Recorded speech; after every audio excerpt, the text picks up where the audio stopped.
सरिता के जेठ जेठानी स्वभाव के बहुत खड़ूस थे। सरिता का पति बीमार रहता था, इसलिए वो खेतीबाड़ी का काम नहीं कर पाता था। इसी बात का फायदा उठाकर सरिता के जेठ राजेश्वर ने सारी जमीनें अपने नाम कर ली और छोटे भाई रामेश्वर को एक बंजर जमीन का टुकड़ा दे दिया। रामेश्वर उस बंजर जमीन के टुकड़े पर कोई फसल नहीं उगा पाता था, इस कारण वो बहुत गरीब हो गए। रामेश्वर पहले ही बीमार रहता था, इस कारण ज्यादा काम नहीं कर पाता था, इसलिए सरिता उसकी इस काम में मदद करती थी। कुछ नहीं मिलेगा सरिता इस जमीन पर। हम जितनी मर्जी खेती कर लें, हल चला लें, पर ये बंजर जमीन हमें कोई फल सब्जी नहीं देगी। राजेश्वर भैया ने हमारे साथ धोखा किया। मेरी बीमारी का फायदा उठाकर मेरे से जमीन जायदाद के कागजों पर हस्ताक्षर ले लिए। क्या करूंगा जीकर इस दुनिया में, जब भाई ही मेरा नहीं रहा। ऐसा ना कहो, आप हो तो मैं हूँ। अगर आपको कुछ हो गया तो मैं भी जीकर क्या करूंगी? मेरा तो कोई भी सहारा नहीं है। चल अब घर चलते हैं, शाम होने को आई है। बंजर जमीन के कारण रामेश्वर बहुत ही परेशान रहने लगा था। घर में खाने को लाले पड़ गए थे। नहीं भाई, इस जमीन के तो मैं तुम्हें कोई दाम नहीं दूंगा। ये तो बंजर जमीन है, अगर मैं तुमसे खरीद भी लूं तो आगे कोई भी नहीं खरीदेगा। मेरा तो नुकसान हो जाएगा भाई। अब क्या करूं, कुछ समझ नहीं आ रहा। घर में खाने के लिए कुछ है नहीं, कैसे घर चलेगा। सुनो जी, अगर तुम कहो तो मैं जेठानी जी के घर से थोड़ी मदद मांग लूं, क्या पता वो मदद कर दे। सरिता, तुम उन्हें नहीं जानती हो। राजेश्वर भैया मेरे सगे बड़े भाई होकर मेरी मदद करने के लिए नहीं आते तो भाभी कैसे मान जाएंगी। रामेश्वर के कहने पर सरिता मालती के घर नहीं जाती, पर एक दिन रामेश्वर की तबीयत बहुत खराब थी। उसका बुखार उतर नहीं रहा था। सरिता को दवाई के लिए पैसों की जरूरत थी, इसलिए उसे मजबूरी में अपनी जेठानी के घर मदद के लिए जाना पड़ा।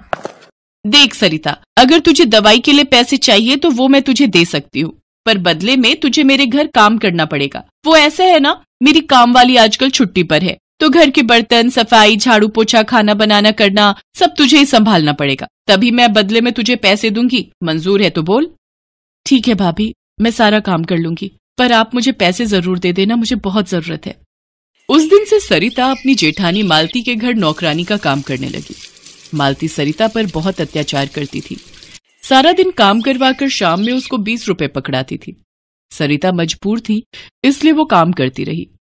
एक दिन सरिता अपनी जेठानी के घर काम कर रही थी, तभी एक बूढ़ी औरत वहां आई और कुछ मांगने लगी। बेटी, बहुत भूख लगी है, कुछ खाने को दे दो। ओ अम्मा, आगे जाओ, ये कोई दान धर्मशाला नहीं है जो यहाँ से कुछ खाने को मिलेगा। पता है अनाज कितना महंगा है। तुम भिखारी और गरीब लोगों को अगर ऐसे ही मैं रोटी सब्जी बांटती रही तो मेरा घर तो जल्दी खाली हो जाएगा। जाओ जाओ, माफ करो।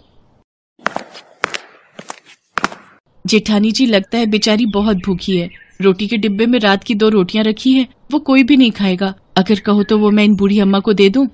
पता भी है 2 रोटियां कितनी महंगी है। एक शर्त पर देने दूंगी, अगर तू वो 2 रोटियां देना चाहती है तो आज के 20 रुपए तुझे नहीं मिलेंगे, वो तुझे कटवाने पड़ेंगे। कोई बात नहीं जेठानी जी, आप आज मुझे पैसे मत देना, पर इन बूढ़ी अम्मा को कुछ खाने के लिए दे दो। सरिता की जेठानी मालती उस बूढ़ी औरत को रोटी दे देती है और बदले में उस दिन सरिता के पैसे काट लेती है। सरिता शाम को काम खत्म करके जब घर जा रही थी तब वो बूढ़ी औरत उसे दोबारा मिली। बेटी, तुमने मुझ बूढ़ी का पेट भरने के लिए अपनी जेठानी से अपने पैसे नहीं लिए। तुम सचमुच बहुत दयालु हो। जो दूसरों की मदद करते हैं, ईश्वर भी सदैव उनकी मदद करते हैं। पर अम्मा, अब तो मैं बहुत हिम्मत हार चुकी हूँ। कब तक मैं जेठानी जी के ताने सुनूंगी? काश हमारी बंजर जमीन पर खेती हो जाती तो आज हम भी खुशी खुशी जीवन बिता रहे होते। सरिता उस बूढ़ी औरत को अपनी सारी दुख भरी कहानी बताती है।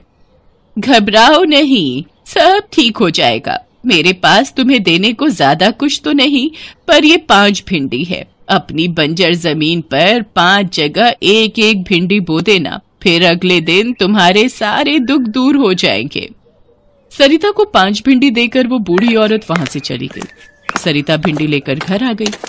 बूढ़ी अम्मा के कहे मुताबिक सरिता ने 5 भिंडी अपने बंजर खेत पर अलग अलग बो दी।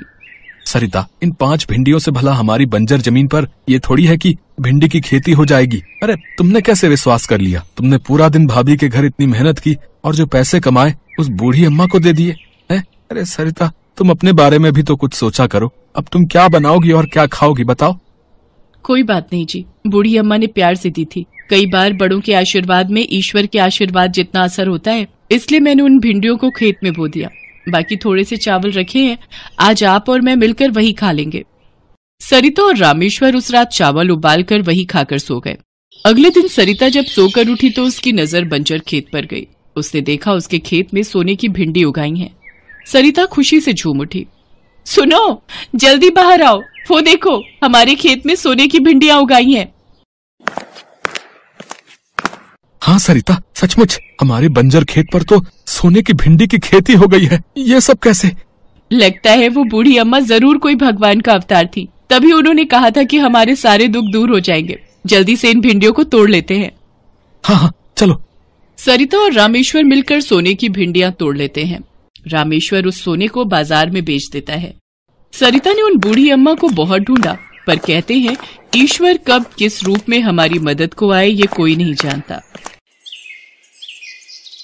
हमारे पास उन बूढ़ी अम्मा की कृपा से सब कुछ है। हमारे सारे दुख के दिन दूर हो गए। मैं सोच रही थी क्यों ना हम गरीबों के लिए एक धर्मशाला खोलें, जहाँ पर मुफ्त खाने के लिए भोजन और सोने के लिए जगह का प्रबंध हो।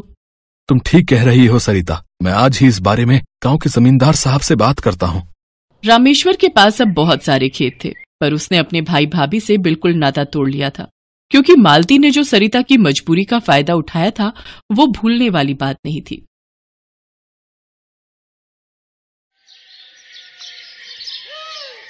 लो, एक और पेड़ लगा लिया। अरे अनुराधा बहू, कुछ तो सोचा करो। पूरे घर का बगीचा बना रखा है, ना जाने कितने रुपए इन पेड़ पौधों को लगाने में तो उजाड़ देती हो। पता है रमेश का काम सही नहीं चल रहा। वो जो भी पैसे तुम्हें सब्जी तरकारी खरीदने के लिए देकर जाता है तो उसके नए पेड़ लगा लेती हो, जैसे इन पेड़ों पर से पैसे उगाएंगे।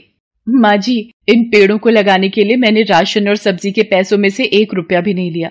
ये पैसे तो मेरे पास जुड़े हुए थे। मुझे पेड़ पौधे लगाने का बहुत शौक है। मुझे ऐसा लगता है पेड़ हमारे बच्चे हैं, हमारे परिवार का हिस्सा है। मुझे पेड़ पौधे लगाकर इनकी देखभाल करने से बहुत सुकून मिलता है।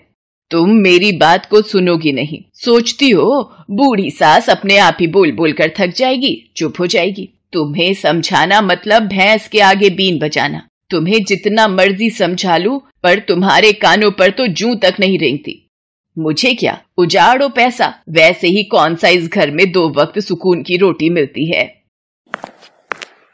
क्या हुआ अनुराधा, माँ इतना गुस्से में क्यों है? अच्छा, तुमने नया पेड़ खरीदा है इसलिए गुस्सा हो गई होगी, पर तुम माँ की बात का बुरा मत मानो। वो मेरा काम ठीक नहीं चल रहा ना, तो इसी कारण वो गुस्से में रहती हैं।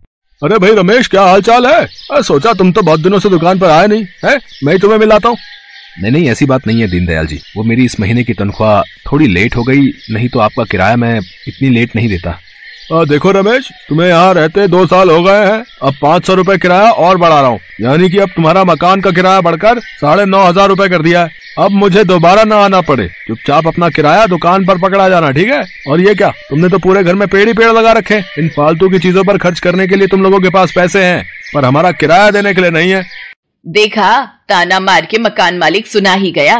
वो भी सोचता होगा पेड़ पौधों में इतना पैसा लगाने के लिए है और किराया देने के लिए है नहीं। बहू, अब तो थोड़ी सुधर जाओ। माँ, इसमें अनुराधा की क्या गलती है? पेड़ पौधे लगाने से मेरी नौकरी का क्या मतलब? बाकी मैं देखता हूँ, मेरी सैलरी आज शायद मिल जाए। मैं जा रहा हूँ दुकान पर। अनुराधा का मन उदास हो जाता है। वो पेड़ों से बहुत प्यार करती थी और उनकी बहुत देखभाल करती थी, लेकिन उसकी सास को पेड़ पौधों से बिल्कुल भी लगाव नहीं था।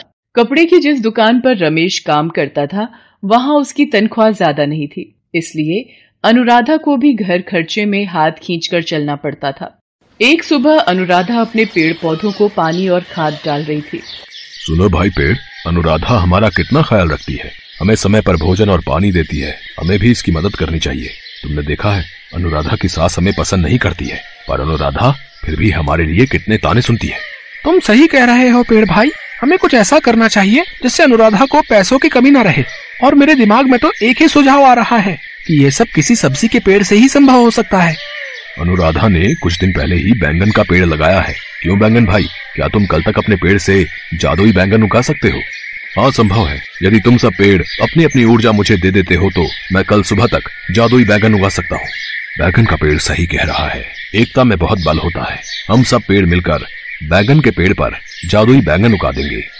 और फिर सभी पेड़ मिलकर बैंगन के पेड़ को अपनी ऊर्जा देते हैं और सुबह तक बैंगन के पेड़ पर ढेरों बैंगन उगाते हैं। अनुराधा जब पेड़ों में पानी डालने के लिए आती है तो बैंगन के पेड़ पर बैंगन देख बहुत खुश होती है। अरे, ये बैंगन का पेड़ तो मैं अभी कुछ दिन पहले ही लाई थी। इस पर तो बहुत ताजे और बढ़िया बैंगन उगाए हैं। आज तो मैं बैंगन का भरता बनाकर माँ जी को खिलाऊंगी। लगता है आज तो मेरे सभी पेड़ पौधे मुस्कुरा रहे हैं, सभी पर फूल खिले हुए हैं। अनुराधा बैंगन तोड़ देती है और उसका भरता बनाकर खाने में परोसती है। सास और रमेश उंगलियां चाटते रह जाते हैं। अनुराधा, बैंगन का भरता तो तुमने बहुत ही स्वादिष्ट बनाया है। ऐसा इसमें क्या डाला है? अरे, मैंने इसमें कुछ नहीं डाला। ये बैंगन तो मेरे लगाए बैंगन के पेड़ के हैं। 2 बैंगन क्या पेड़ पर उगाए, मारे खुशी के बावली हो रही है। एक ही बार फल होता है साल में, अब अगले साल ही उगेंगे। इतनी खुश मत हो। 2 या 4 बैंगन उग भी आए तो इसमें कौन सी बड़ी बात है। अनुराधा चुपचाप रसोई में चली जाती है। पर अगले दिन अनुराधा देखती है कि बैंगन के पेड़ पर पिछले दिन से भी अधिक बैंगन लगे हुए थे। वो ये देखकर हैरान रह जाती है। ये तो कोई जादू है। बैंगन का पेड़ ढेरों बैंगन से लदा हुआ है। अब मैं इतने बैंगन का क्या करूंगी। एक काम करती हूँ, कुछ बैंगन जरूरतमंद और गरीबों में बांट देती हूँ। अरे, सारे बैंगन इन गरीबों और भिखारियों में ही बांट देगी क्या? माँ जी, बैंगन के पेड़ पर बहुत सारे बैंगन उगे हुए थे। खराब हो जाए इससे अच्छा मैंने सोचा इनके काम आ जाएंगे। पर जादुई बैंगन के पेड़ पर बैंगन तो रोज ही लगने वाले थे। इस बात से अनुराधा बिल्कुल अनजान थी। वो तो निस्वार्थ भावना से गरीबों को बैंगन बांट रही थी। पर फिर भी बैंगन के पेड़ से बैंगन कम ही नहीं होते थे। अनुराधा ने धीरे धीरे बैंगन बेचने शुरू कर दिए, जिससे उसकी कमाई होने लगी। आज अनुराधा कितनी खुश है। बिल्कुल भाई, ये सब तुम्हारी वजह से ही संभव हुआ है। अगर तुम अपने पेड़ पर जादुई बैंगन ना उगाते तो ये सब नहीं हो पाता। मैंने अकेले ये सब नहीं किया, तुम सब पेड़ों ने भी मुझे अपनी ऊर्जा शक्तियां प्रदान की थी। सभी पेड़ आपस में बातें करने लगे। अनुराधा की कमाई होती देख उसकी सास और रमेश भी खुश दिखे। अब अनुराधा ने जादुई बैंगन बेचकर धीरे धीरे पैसे इकट्ठे करने शुरू कर दिए और बैंगन का अच्छा व्यापार कर लिया। अनुराधा ने रमेश और अपनी सास के साथ मिलकर अपना घर भी बना लिया। अब उसे पैसे की भी कोई कमी नहीं थी, लेकिन उसने अपने पेड़ों से प्रेम करना बिल्कुल नहीं छोड़ा। वो आज भी अपने पेड़ों की बहुत देख